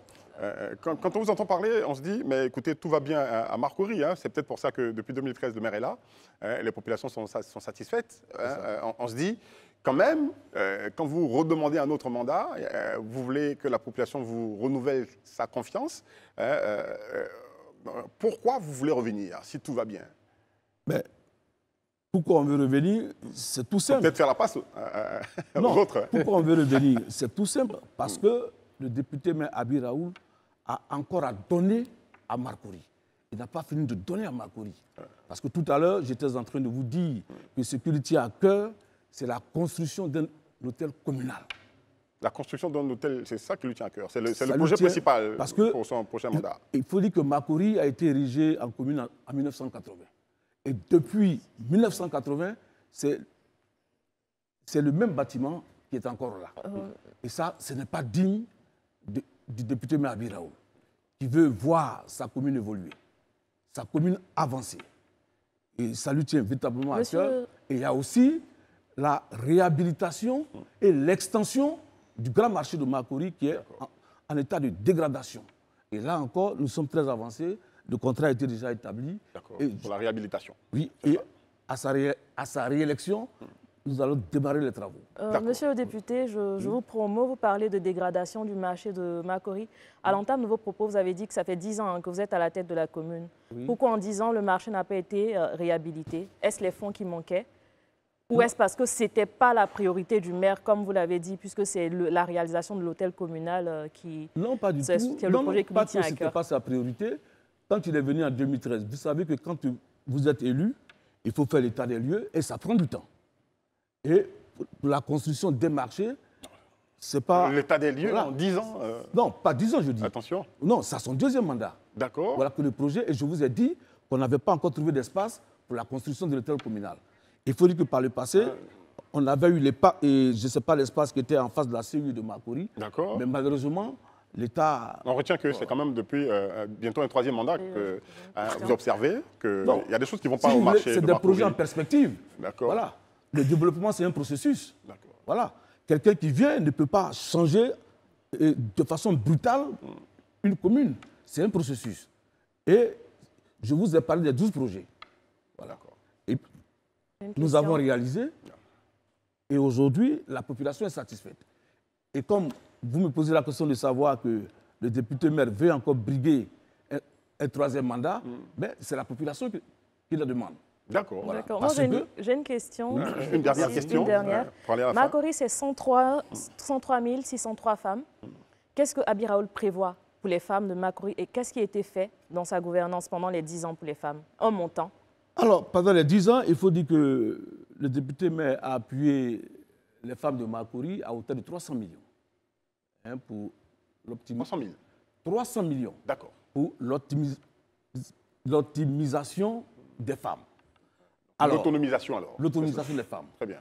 Alors, et le remboursement, c'est à taux zéro. Intérêt taux zéro. Alors, pour les années à venir, c'est-à-dire pour le prochain mandat, nous allons aller jusqu'à 500 millions. D'accord. Et il faut dire que les 300 millions, bon, c'était un peu difficile pour les femmes, ce n'est pas toutes les femmes qui remboursaient. D'accord. Alors là, nous avons trouvé une stratégie, c'est-à-dire les 500 millions seront logés dans une banque, la banque des femmes. D'accord. Voilà. Et les choses vont se faire par étapes. Elles iront là-bas avec un aval afin de pouvoir obtenir ces prêts-là. D'accord, très bien. À présent, monsieur, vous allez regarder la caméra qui est juste en face de vous pour vous adresser à toutes ces populations de Marcory. Vous n'êtes pas candidat unique là-bas, donc vous allez devoir les convaincre à nouveau avec ce dernier mot que vous allez nous dire. Vous allez leur adresser sur ce plateau avant de terminer notre entretien. Merci bien. Population de Marcory, vous avez bien voulu faire confiance à un grand homme, un fils de Marcory, un enfant de Marcory, sorti du village mythique d'Anoumambo, Abi Akobo-Raoul-Bodès. Alors, il faut dire qu'avant 2013, il a posé des actions durant des années. Oiseaux vacances. Je ne pourrais pas tout citer. Il est resté en contact permanent avec vous. Et aujourd'hui, il a fait des réalisations qui vous sont bénéfiques. Il a apporté le développement. Et aujourd'hui, il est question que, s'agissant des élections locales, la logique voudrait que ça soit des enfants de Marcory qui compétissent. Ce n'est pas bien grave. Mais sachez tout de même que Marcory a une histoire avec Abi Raoul. Marcory, c'est notre terre. La terre qu'a vu naître le député-maire Abi Raoul. Marcory, c'est notre héritage. Nous devons ensemble la sauvegarder. Et je voudrais, non, je n'ai pas encore terminé, je voudrais donc vous interpeller à persévérer dans la continuité avec cet homme d'expérience pour continuer toujours à apporter le développement à Marcory et se soucier des populations. Merci d'être venu sur notre plateau. Vous êtes représentant donc, du maire sortant, côté commune de Marcory, donc Abi Raoul. Nous vous souhaitons bonne chance à ces élections. Merci. Merci d'être venu sur notre plateau. Merci de me donner l'occasion d'échanger avec vous. À très bientôt. Nous allons enchaîner avec notre prochain invité, Fabrice Sawignon. C'est notre troisième tableau. Et ce troisième tableau nous fait tourner les regards vers la commune du Plateau. Avant d'y aller, on va marquer une pause pour changer notre tableau. Nous sommes de retour pour le dernier tableau donc, de ce spécial élection locale 2023 sur Live TV, la télé sans fuite. Vous savez, nous avons changé les choses pour permettre à tous les candidats, sans exception aucune, de venir sur ce plateau pour discuter avec nous et puis présenter leur programme pour ces futures élections. Alors, notre troisième tableau nous fait tourner le regard vers la commune du Plateau. En 2018, on s'en souvient, sous la bannière du RHDP, il avait fait une première tentative de conquête de la commune du Plateau, mais dos à dos avec son allié d'aujourd'hui. Une divergence qui leur avait coûté. Cet homme d'affaires publicitaire, entrepreneur, philanthrope et épicurien, ivoirien, modèle d'une jeunesse à laquelle il n'hésite pas à partager ses expériences et ses conseils pour réussir à de nouveaux arguments, encore plus renforcés pour conquérir la commune du Plateau. Mesdames, Messieurs, il est avec nous. Monsieur Fabrice Sawignon est candidat du RHDP au Plateau. Bonsoir, candidat. Bonsoir. Merci d'être avec nous sur ce plateau. C'est un plaisir d'être chez vous. Très bien. Alors, pour vous questionner, le tableau, il est composé d'Isabelle Vauvor et de Herman. Bonjour Isabelle. Bonsoir Fabrice. Bonjour Herman. Alors, vous abordez cette campagne avec beaucoup d'aisance, d'assurance, mais encore face au peuple du Plateau, dans quel autre état d'esprit vous êtes? Écoutez, déjà, je vous remercie de me recevoir ce soir, même si je connais un peu la maison. Vous savez, on s'est lancé au Plateau il y a de nombreuses années, il y a bientôt 10 ans. Et cette nouvelle campagne nous a permis de retrouver la ferveur des populations du Plateau qui nous ont manifesté beaucoup d'amour, beaucoup de disponibilité. Donc, je tiens vraiment à les remercier chaleureusement pour tout l'amour qu'elles nous ont donné. Je tiens aussi à remercier l'ensemble de nos équipes. Vous savez, nos équipes sont dorénavant des équipes totalement solidifiées, totalement unies entre celles de moi-même, de mon grand frère Odé, que je tiens à saluer ce soir, hein, qui met beaucoup d'énergie dans la campagne, avec les équipes aussi du FPI. Je tiens à saluer mon jeune frère Hiro, qui met lui aussi beaucoup d'énergie dans la campagne. Et je n'oublierai pas tous les départementaux locaux du RHDP, notre parti, qui sont aussi au travail. Donc c'est vraiment un sentiment, je dirais, de fierté, d'enthousiasme, de solidarité qui nous guide ce soir. Et à titre personnel, en tant que candidat, comment est-ce que vous êtes senti tout au long de la campagne, en tant que candidat? Écoutez, moi, je dirais que c'est même pas moi le plus important. Le plus important, c'est la population du plateau. Nous, quand on s'est baladé chez ces personnes, au plateau, chez nos frères, chez nos sœurs qu'on connaît bien, puisque vous savez déjà que je suis issu donc, de cette commune-là, on a eu un grand sentiment d'espoir. On a vu dans les yeux des populations du plateau, des femmes, des jeunes, des plus âgés, on a vu beaucoup, beaucoup d'espoir. On a eu le sentiment qu'elles ont envie que ça bouge au plateau. Et mon équipe et moi sommes déterminés à faire bouger les choses. On a vu Ouattara Draman, vous en parliez, dire au dé avec qui certains vous croyaient en rivalité, vous défendre bec et ongle sur les plateaux de télé. On a été bien agréablement même surpris, et sur les plateaux de télé, même dans les meetings. Comment appréciez-vous cet engagement, cet investissement personnel de OD dans votre campagne, et comment êtes-vous parvenu à vous entendre finalement? Non, mais déjà, Ouattara Draman ne me défendait pas. Nous sommes un team, nous sommes une équipe, donc il défend l'équipe que nous constituons. Et je tiens encore une fois à l'en remercier.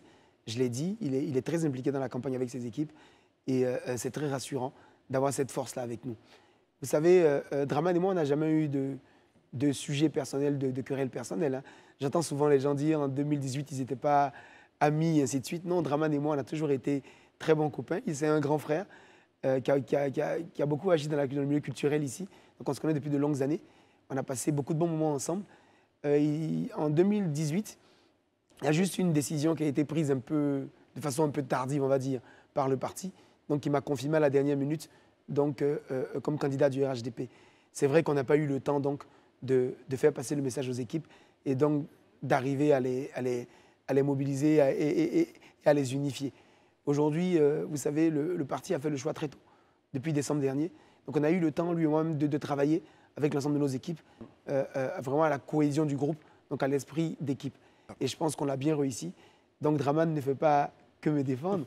Draman, surtout, est un membre important de notre équipe, puisque à partir du 3 septembre, il sera le premier adjoint au maire du plateau. Très bien. Venons-en maintenant donc, aux grands axes de votre programme. Alors, nous connaissons votre touche. Vous qui avez des idées pour développer des entreprises, pour embellir, qu'est-ce que vous allez apporter dans ces axes-là à la commune du plateau? Écoutez, je pense que notre programme s'appelle le plateau dynamique et solidaire. C'est intéressant de voir ces deux mots-clés-là qui sont pour nous deux piliers. Le premier pilier, c'est vraiment de ramener du dynamisme au plateau. Un dynamisme économique et commercial. On veut qu'au plateau, il y ait des rues qui soient de belles rues, où on peut avoir effectivement des commerces de tous les niveaux, haut de gamme, moyen de gamme, ainsi de suite.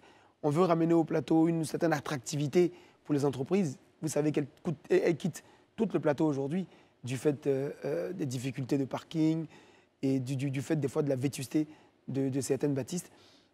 Donc nous, ce qu'on va faire, c'est qu'on va rendre le plateau attractif, aussi bien pour le business que pour les différents commerces. On a envie donc de ramener un dynamisme au plateau qui va intégrer même un marché pour nos mamans. On aura l'occasion d'en reparler.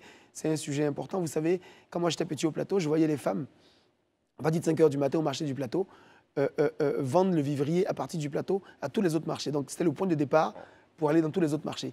Tout ça a disparu. Le plateau est vraiment une vitrine importante pour notre pays et le plateau doit représenter, je dirais, ce centre-ville-là, moderne, attractif. Donc on aura ce point de dynamisme qui va toucher à l'économique et au commercial. On aura surtout aussi un point qui va toucher à la culture.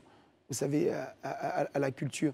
Nous, quand on a grandi au plateau, on a grandi avec des livres Ça me fait sourire quand je dis ça parce que j'ai raconté que je lisais quelques livres, on ne reviendra pas dessus. Et la lecture, pour nous, était importante. On avait au plateau, à l'époque, des cinémas, on avait au plateau un musée, donc on avait vraiment au plateau la Bibliothèque nationale. On avait beaucoup de choses au plateau, vous savez, qui ont disparu. Donc les années passent et le plateau regresse.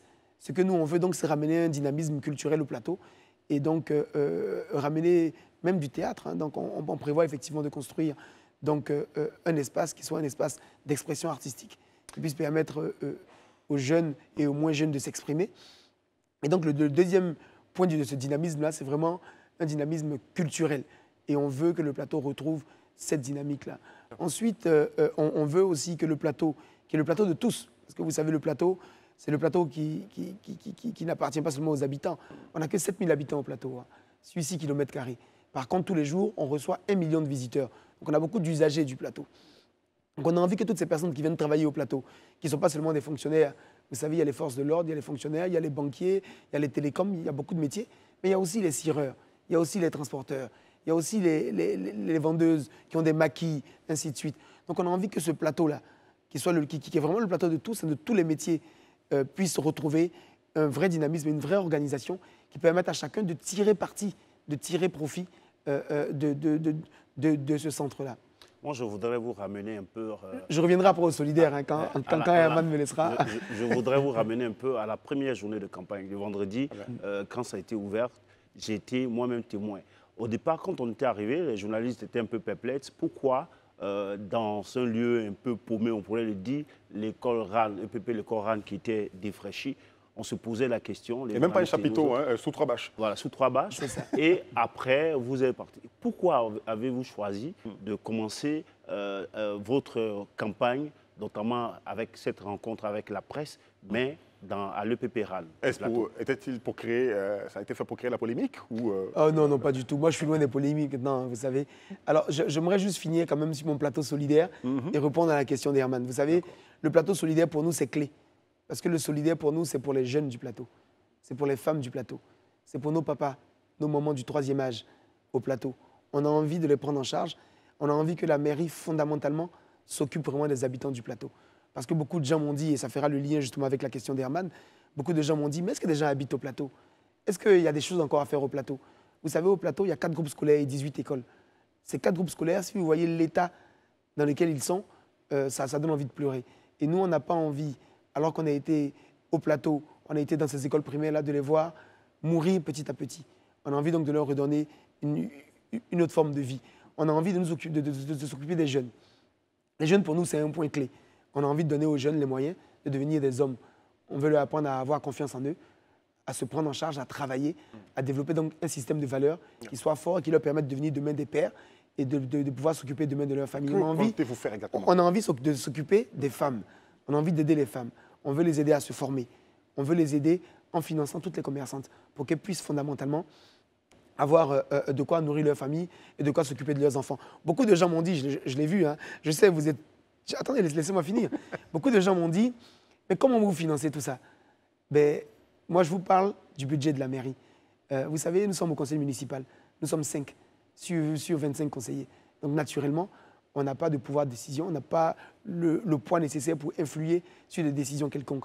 Mais je peux vous dire que quand on regarde la mairie du Plateau, où dans le budget, il y a 1,2 milliard de francs sur 2023 qui sont prévus pour la construction d'une nouvelle mairie, déjà exécutée quasiment à 80%, déjà payée à 80%, donc plus de 800 millions.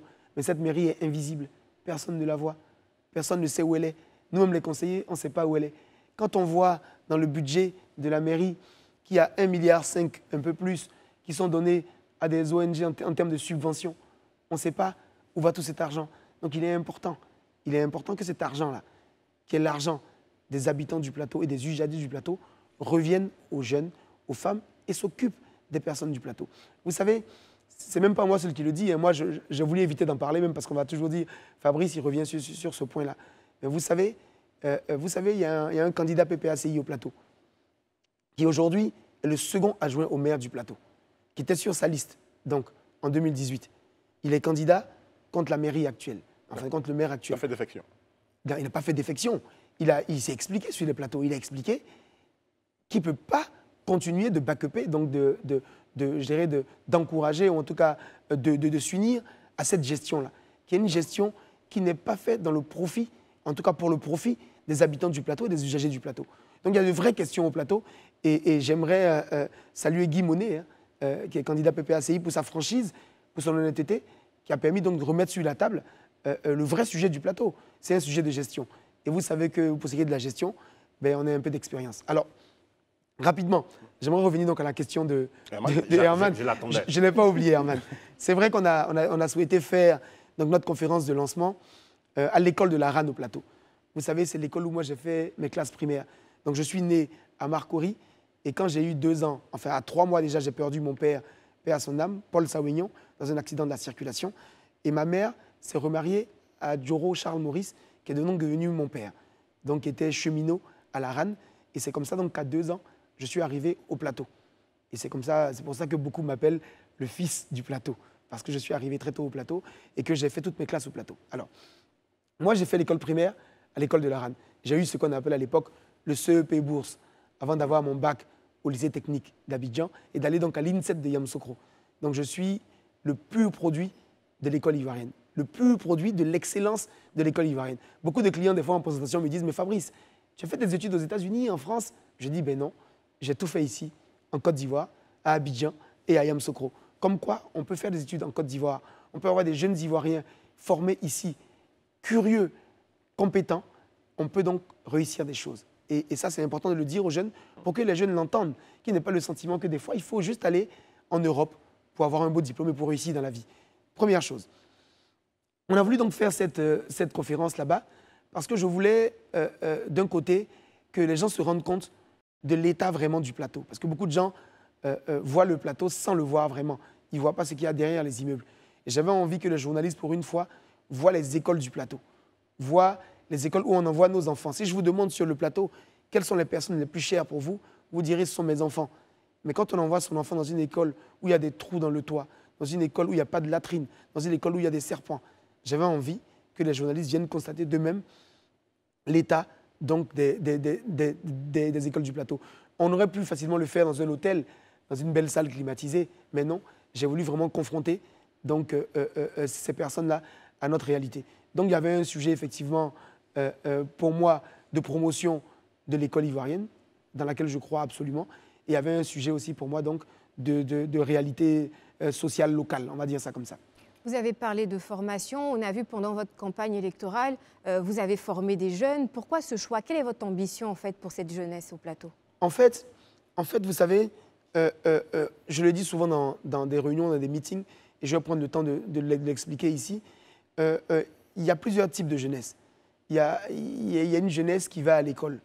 Il y a une jeunesse donc qui va à l'université ensuite.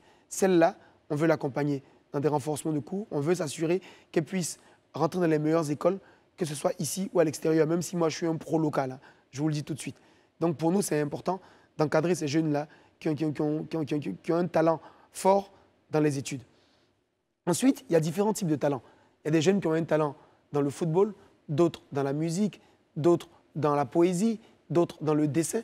On a envie d'accompagner tous les jeunes, quels qu'ils soient, quel que soit effectivement le talent qu'ils développent. Et ça, je tiens à revenir sur ce mot que j'aime beaucoup. Le talent, c'est la chose la mieux partagée au monde. Chaque jeune est talentueux. Il a en lui un talent. Le seul sujet, enfin, il y a 2 sujets. Le premier, c'est il faut en être conscient. Il faut en prendre conscience. Le deuxième, c'est qu'il faut qu'on l'aide à le développer, qu'on l'aide à exploser. Et donc, nous, on a envie que les jeunes prennent conscience de leur talent, prennent conscience de qui ils sont. Et nous, on sera là pour les aider à grandir, à se développer. La deuxième chose, c'est qu'on a envie, pour tous les jeunes, de les insérer dans le milieu professionnel.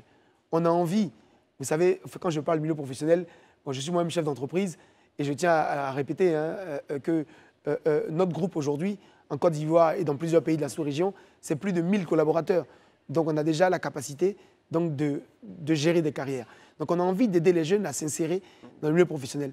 Pas seulement à travers nos amis entrepreneurs ou à travers les relations qu'on peut avoir, mais surtout aussi à travers les entreprises du plateau. On a un programme spécifique pour aider à l'insertion des jeunes au niveau local avec des facilitations pour ces entreprises en termes d'impôts locaux. Ça, on aura l'occasion d'en reparler. Et puis enfin, on a envie de financer les projets jeunes. Pas seulement de les financer, mais de les accompagner. Donner de l'argent à un jeune sans lui apprendre, sans l'accompagner, c'est le vouer à l'échec. Ce n'est pas ce qu'on veut. On veut, avec notre expérience, encadrer les jeunes en termes d'entrepreneuriat pour leur permettre demain de grandir. Parce qu'un jeune qui grandit, c'est une famille entière qui est sauvée. C'est intéressant quand vous dites ça comme ça, mais nous, on a envie d'entrer un peu dans le petit détail. Octroyer des financements à un jeune, l'accompagner dans son entreprise. Quelles sont les tactiques ou le système que vous allez employer et quels sont les fonds que vous allez mettre à la disposition de ces jeunes-là? En fait, je vais vraiment rester sur le dernier volet de la question pour ne pas être ennuyeux ici pour tout le monde. Je l'ai dit, il y a 14 milliards de budget au plateau pour 7 000 habitants. Si je prends en comparaison, Abobo, qui a 1,4 million d'habitants, n'a que 7 milliards. Donc, techniquement, en richesse par habitant, un habitant du plateau est censé être 400 fois plus riche qu'un habitant d'Abobo, ce qui n'est pas le cas dans la réalité quotidienne des habitants du plateau. Et donc, la première chose à faire, c'est d'abord réorienter le budget sur les vraies priorités, sur les priorités sociales, pour ce qui est en tout cas de la partie solidaire et de la partie de la population. Parce qu'il y a une partie aussi qui concerne essentiellement les usagers. Donc, première chose, c'est pouvoir fondamentalement gérer de façon transparente, efficace, honnête ce budget-là qui permet donc aux jeunes d'en profiter. La deuxième chose, c'est que être maire, ce n'est pas juste gérer l'existant. Être maire, c'est être créatif, c'est être un développeur. Bon, je sais que je n'ai pas besoin de le dire 50 fois sur la créativité et sur le développement.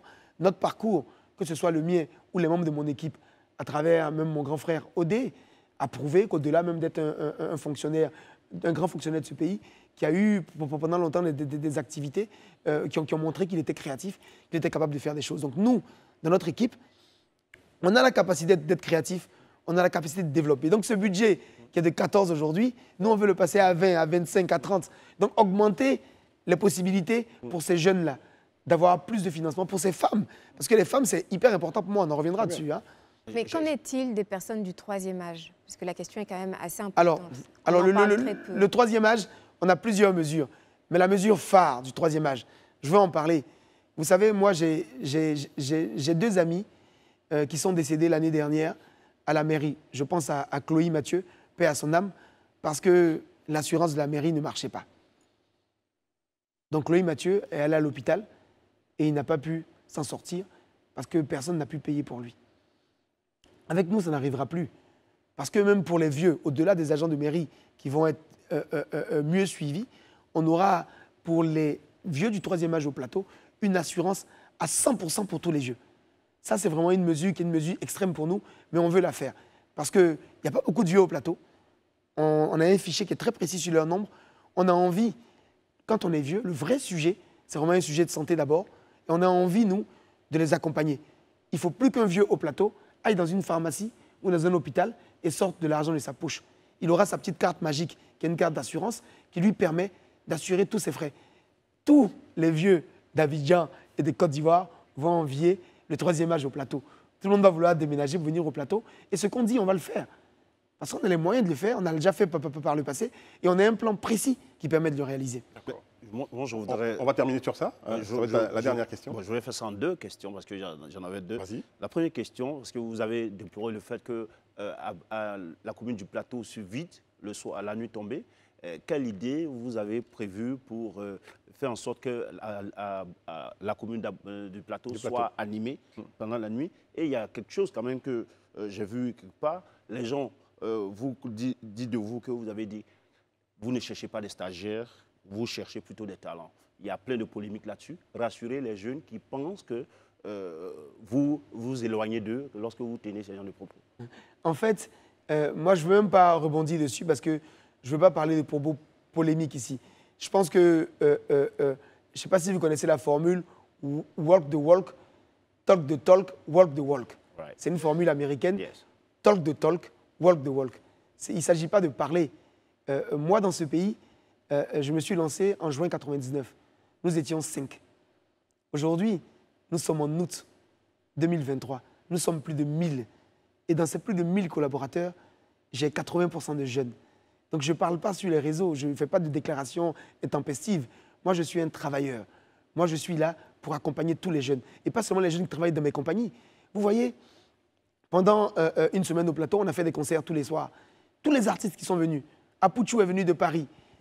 Yodé et Siro m'ont fait une très belle chanson. On va s'écouter avant de terminer cette émission. On va l'écouter. Bah Ça, oui. c'est magnifique, ça. Kérosène était là hier. Onel Mala. Enfin, je peux citer beaucoup d'entre eux. Ils sont tous venus. Vous savez pourquoi? Je ne veux pas que j'oublie José. José a fait un show terrible avant-hier. Vous savez pourquoi ils sont venus?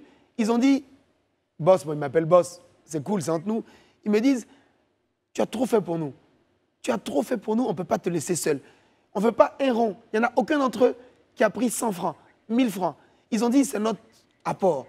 Et moi, je ne veux pas parler avec des avatars. Non, moi je suis là. Moi je suis là. Moi je suis là pour aider la jeunesse. Moi je suis là. J'ai aidé la jeunesse. C'est traçable. On voit mes collaborateurs, on sait qui c'est. Donc je ne vais pas rentrer sur ça, je ne vais pas durer dessus. Alors, sur la première question, moi, qui est très importante pour moi par contre, c'est le plateau. Vous savez, le plateau, c'est une presqu'île. On a la chance d'avoir une presqu'île entourée d'eau. Vous pensez qu'au plateau, il est normal qu'on ne puisse pas avoir une promenade? Se balader au plateau, tranquillement le soir, avec ses enfants, ceux qui veulent faire du sport, ceux qui veulent marcher, ceux qui veulent faire du vélo, qu'on puisse tous aller avec des bars, des restaurants en bordure d'eau. Et je tiens d'ailleurs à féliciter le gouvernement et le président. Je reviendrai dessus sur le projet de la baie de Cocody qui va rendre justice à la baie, puisque c'est important de le mettre en avant. Vous savez, au plateau, quand on sera là, eh bien, les gens pourront se balader sur les berges du plateau. Ils pourront boire un verre, ils pourront faire du sport. La nuit, on ramènera au plateau la vie la nuit. La vie la nuit, c'est les restaurants, c'est les bars, c'est les clubs. Ce qui fait qu'un centre-ville partout dans le monde, que ce soit à New York, que ce soit à Paris, que ce soit à Bangkok, commune peut-être. Oui, mais ce qu'on veut, c'est que mais le plateau n'est pas juste une commune. Le plateau est la commune phare de notre pays. Quand on montre des images d'Abidjan en général, qu'est-ce qu'on montre? On montre des images du plateau pour montrer qu'on est fier de notre développement. Bah oui. Parce que Houphouët-Boigny, notre premier président, a imaginé le plateau pour qu'il soit la vitrine de notre pays. Et le président Alassane Ouattara, qui continue de développer, de travailler ce plateau-là, et de développer ce pays-là, lui aussi veut que le plateau soit une vitrine pour notre pays. Et nous, on sera là pour rendre ce rêve-là possible. Merci, candidat Fabrice Sarwegnon. Nous sommes arrivés au terme de notre entretien. On va garder la chanson jusqu'à ce qu'on l'annonce, s'il vous plaît. À présent, on va vous demander de regarder la caméra pour les consignes de vote. C'est la dernière aujourd'hui, hein, donc vous êtes le dernier candidat que nous recevons ici. Consignes de vote pour adresser à toutes les populations du plateau. Alors, moi, avant toute chose, parce que je ne l'ai pas fait de façon formelle, je tiens vraiment à remercier le président de la République et le parti, le RHDP. Je tiens à remercier le président Alassane Ouattara pour le choix porté sur mon humble personne. Je tiens vraiment à leur dire que le 2 septembre, on leur ramènera la victoire. Je vais ensuite m'adresser à l'ensemble de nos équipes, mes équipes, les équipes de mon grand frère Odé, les équipes du parti, les équipes du FPI, toutes les personnes qui se sont impliquées dans cette campagne. On a passé un grand moment. On a fait une campagne superbe, une campagne festive, avec des populations bourrées d'espoir.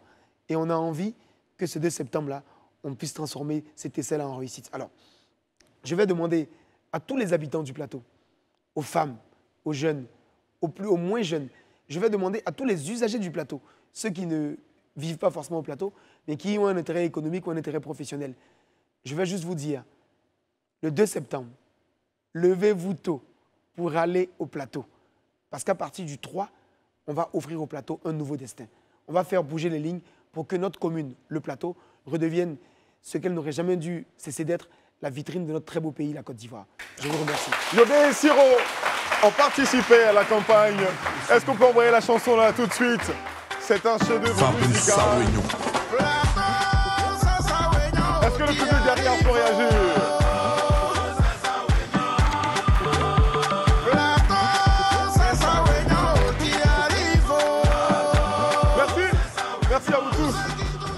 Merci à vous tous, merci candidat Fabrice Sarwegnon, merci d'être venu sur notre plateau et on vous souhaite bonne chance au plateau. Merci beaucoup. Voilà, merci beaucoup. On aimerait venir emménager finalement au plateau. On se demande s'il y a de la place encore pour construire d'autres maisons ou encore de l'habitat. Mais c'est une question que j'aurais voulu poser. On ne l'a pas posée, mais bon, je suis Non, mais je peux répondre dessus assez rapidement, c'est important ça.